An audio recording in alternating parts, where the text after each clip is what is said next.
नमस्कार, बुलेटिन में आपका स्वागत है। आपके साथ मैं हूं जीनत सिद्दीकी। बड़ी खबर आ रही है, उत्तर प्रदेश में बीजेपी ओबीसी सम्मेलन करेगी। 75 जिलों में ओबीसी सम्मेलन होगा। केशव प्रसाद मौर्य की अगुवाई में यह सम्मेलन होगा। पिछड़े वर्ग के मंत्री इसमें शामिल होंगे। नवरात्र में शुरू हो जाएगा यह सम्मेलन। यूं तो इस बारे में जानकारी अगस्त महीने में ही आ गई थी।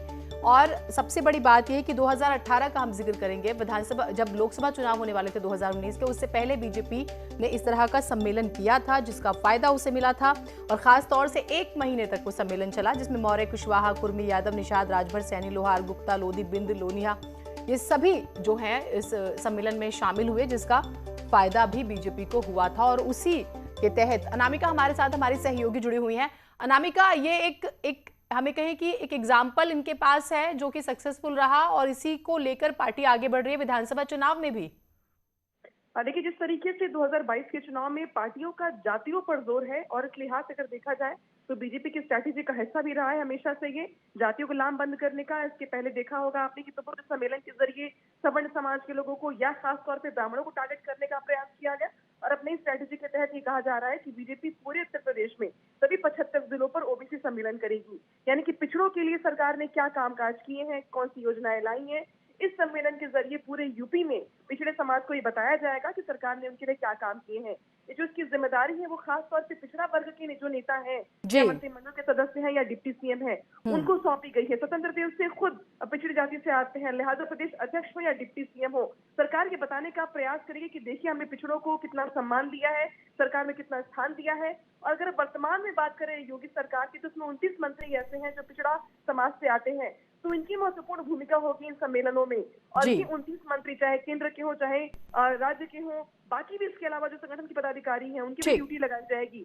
तो 75 जिलों में सम्मेलन के जरिए पार्टी पिछड़ा समाज को अपने साथ जोड़ने की कवायद कर रही है, जिसके लिए बहुत शुक्रिया आपका अनामिका इस तमाम जानकारी के लिए। खास तौर से 350 सीटें और 50% से ज्यादा वोट बैंक, जो कि एक लक्ष्य है बीजेपी का।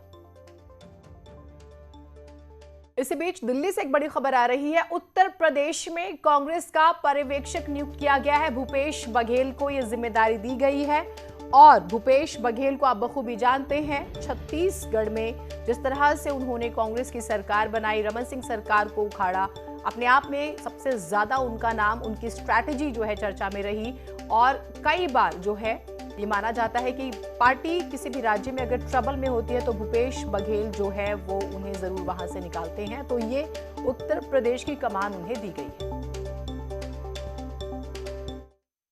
बड़ी खबर गोरखपुर से भी आ रही है। मनीष गुप्ता की हत्या का मामला, एसआईटी की टीम गोरखपुर पहुंच चुकी है। होटल में कमरे में छानबीन की जा रही है।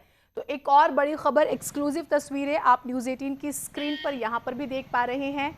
इस पूरे मामले में जो है लगातार जांच चल रही है। एसआईटी उस होटल के कमरे में पहुंची है, इन्वेस्टिगेशन की जा रही है। रामगोपाल हमारे साथ, हमारे सहयोगी जुड़े हुए हैं। रामगोपाल, इस टीम में कौन कौन लोग हैं, कितनी देर हुई पहुंचे हुए, क्या कोई जानकारी निकली है अभी बाहर? इन्वेस्टिगेशन में कानपुर के जो अपर आयुक्त हैं, डीजी लेवल के, आईजी लेवल के अधिकारी इसका नेतृत्व कर रहे हैं। और उन्होंने कमरे पे अभी सीन को देखा है कि घटना कहाँ पे हुआ है, कैसे हुआ है। सबसे पहले वो रामगढ़ ताल थाने पे पहुंचते हैं और वहाँ पे पूछताछ करते हैं। उसके बाद फिर वो कृष्णा पैलेस पहुंचते हैं, वहाँ पे जांच करते हैं। क्योंकि इस मामले की जांच के लिए मुख्यमंत्री योगी आदित्यनाथ ने जो है सीबीआई को भी लेटर लिख दिया है। तो अभी जब तक सीबीआई इस पूरे मामले को टेक ओवर नहीं करती है, तब तक कानपुर पुलिस को इस मामले की जांच सौंपी गई है। तो आप एक तरीके से ऑफिशियली कानपुर पुलिस इस पूरे मामले को टेक ओवर करने में जुटी हुई है। ठीक, बहुत शुक्रिया आपका तमाम जानकारियों के लिए। और इसी बीच एक और बड़ी खबर आ रही है। महात्मा गांधी की जयंती पर एक बार फिर से एसपी नेताओं का रोते हुए वीडियो वायरल हो रहा है।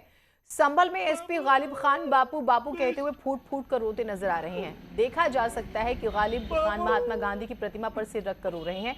उनके अन्य समर्थक भी काफी गमगीन दिखाई दे रहे हैं। इससे पहले 2019 में भी इसी तरह का एक वीडियो सामने आया था। तब जिलाध्यक्ष फिरोज खान बापू की याद में विलाप करने लगे। बापू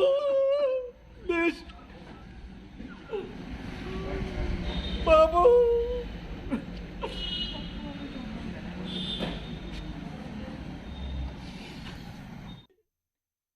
और तमाम खबरों को देखते हैं फटाफट।